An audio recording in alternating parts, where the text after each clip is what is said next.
जय श्री राम, जय श्री राम। चैत्र महीना में श्री राम जी का गाथा सुनना अच्छा शुभ माना गया है। श्री राम जी का गाथा सुनने से श्री राम जी हृदय में बस जाते हैं। जिसका हृदय में श्री राम जी बस जाते हैं उनकी तो तकदीर खुल जाता है। श्री राम जी बैकुंठ धाम में उन्हें पहुंचा देते हैं।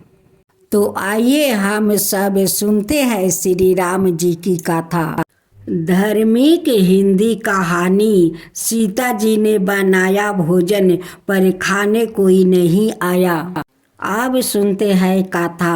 लंकापति रावण के वध के बाद जब अयोध्यापति प्रभु श्री राम की कीर्ति दूर दूर तक फैल रही थी और वह मर्यादा पुरुषोत्तम में कहलाने वाले थे, तब एक दिन महादेव शिव की इच्छा भी मर्यादा पुरुषोत्तम में श्री राम से मिलने की हुई। पार्वती जी को संग लेकर महादेव कैलाश पर्वत से उतर कर अयोध्या नगरी के रास्ते पर चल पड़े।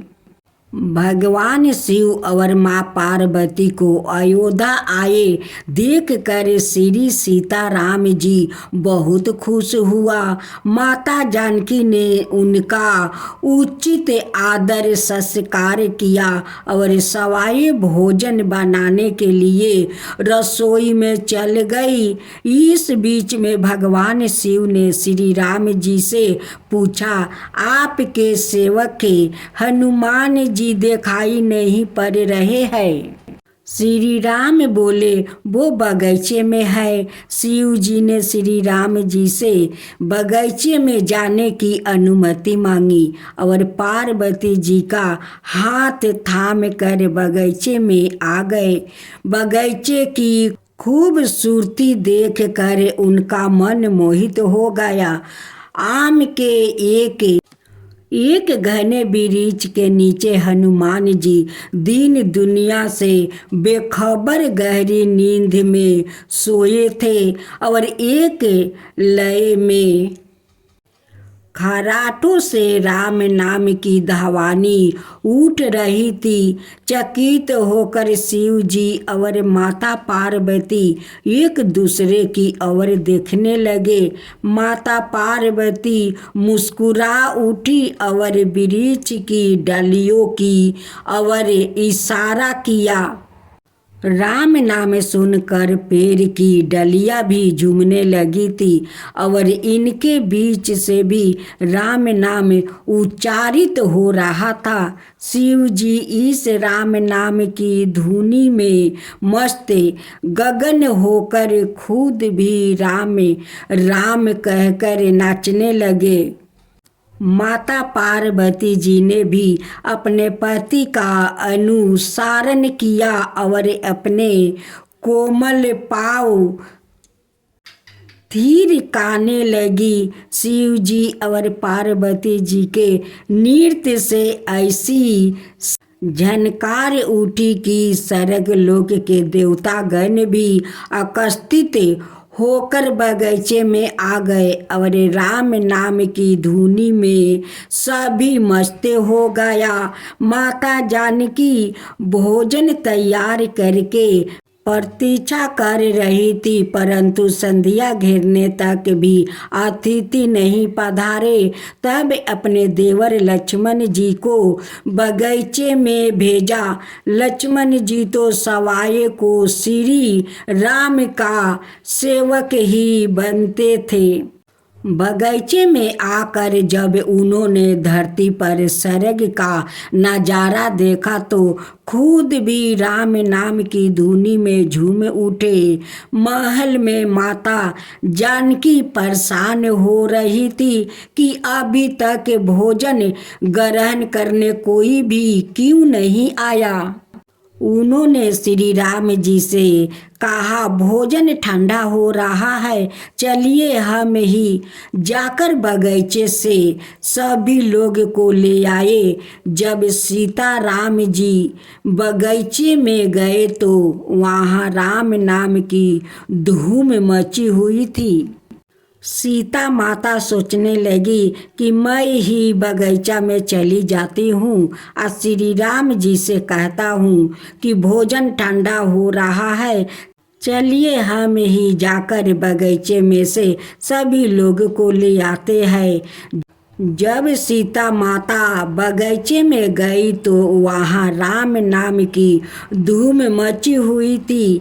हनुमान जी गहरी नींद में सोए हुए थे और उनके खराटों से अभी तक राम नाम निकल रहा था। श्री सिया राम भाव बिहल हो उठे। राम जी ने हनुमान जी को नींद से जगाया और प्रेम से उनकी तरफ निहारने लगे।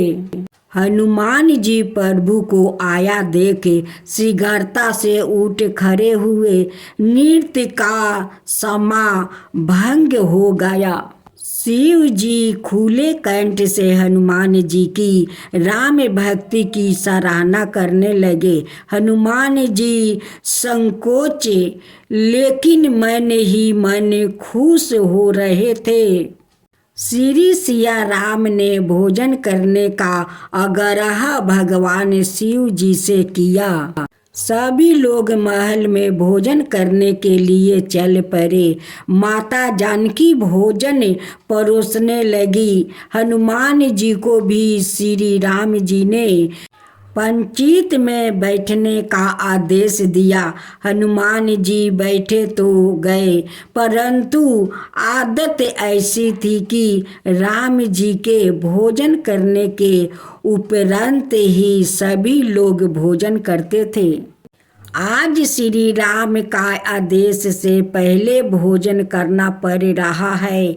माता जानकी हनुमान जी को भोजन परोसती जा रही थी, पर हनुमान का पेट ही नहीं भर रहा था। सीता जी कुछ समय तक तो उन्हें भोजन परोसती रही, फिर समझ गई इस तरह से तो हनुमान जी का पेट नहीं भरेगा। उन्होंने तुलसी के एक पत्ते पर राम नाम लिखा और भोजन के साथ हनुमान जी को परोस दिया।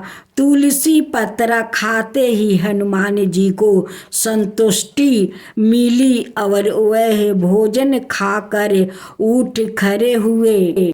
भगवान शिव ने प्रसन्न होकर हनुमान जी को आशीर्वाद दिया कि आपकी राम भक्ति योग योग तक याद की जाएगी और आप संकट मोचन कहलाएंगे। संकट हरे मीटे सब पीरा, जो सुमिरे हनुमत बलबीरा। एक लड़की थी जो कृष्णा जी के अन्याय भक्त थी। बचपन से ही कृष्णा भगवान का भजन करती थी, भक्ति करती थी। भक्ति करते करते बड़ी हो गई।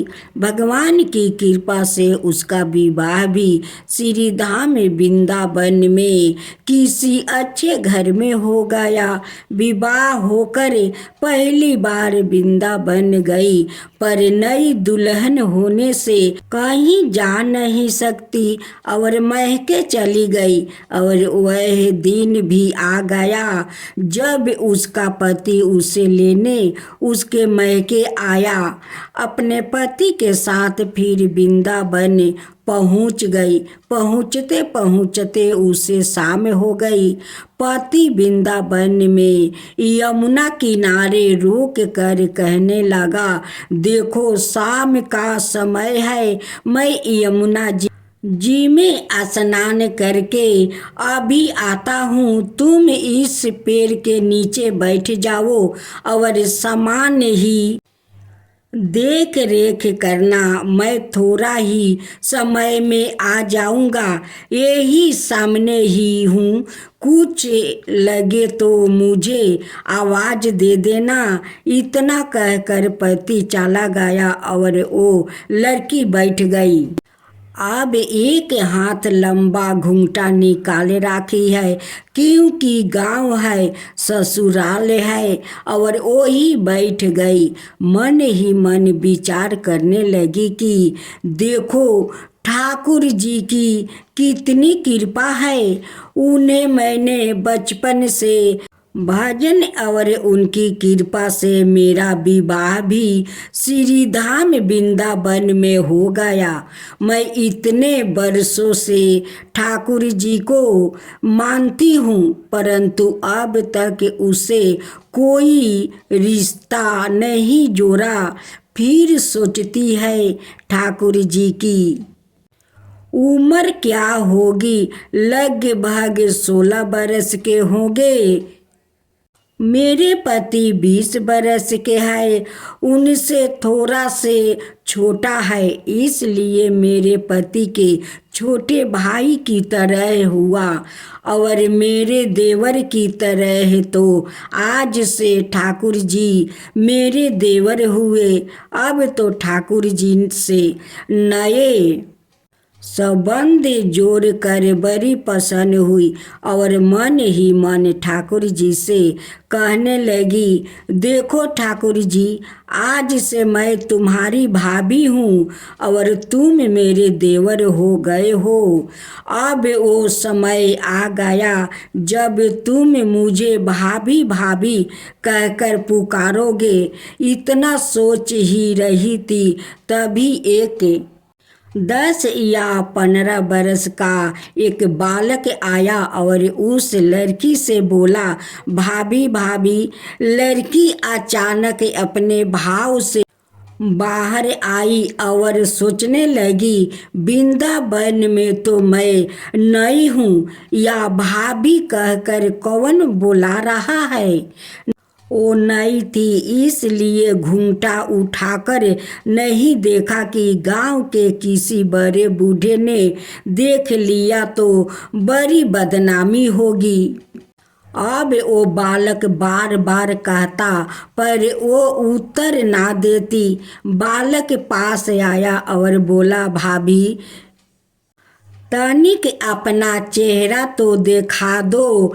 अब वो सोचने लगी, अरे यह बालक तो बड़ी जिद कर रहा है, इसलिए कस के घूंघटे पकड़ कर बैठ गई कि कहीं घूंघटा उठाकर देख ना ले।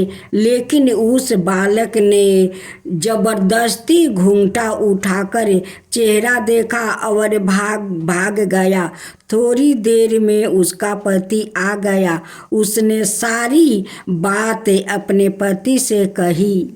पति ने कहा, तुमने मुझे आवाज़ क्यों नहीं दी। लड़की बोली, वो तो इतने में भाग ही गया था।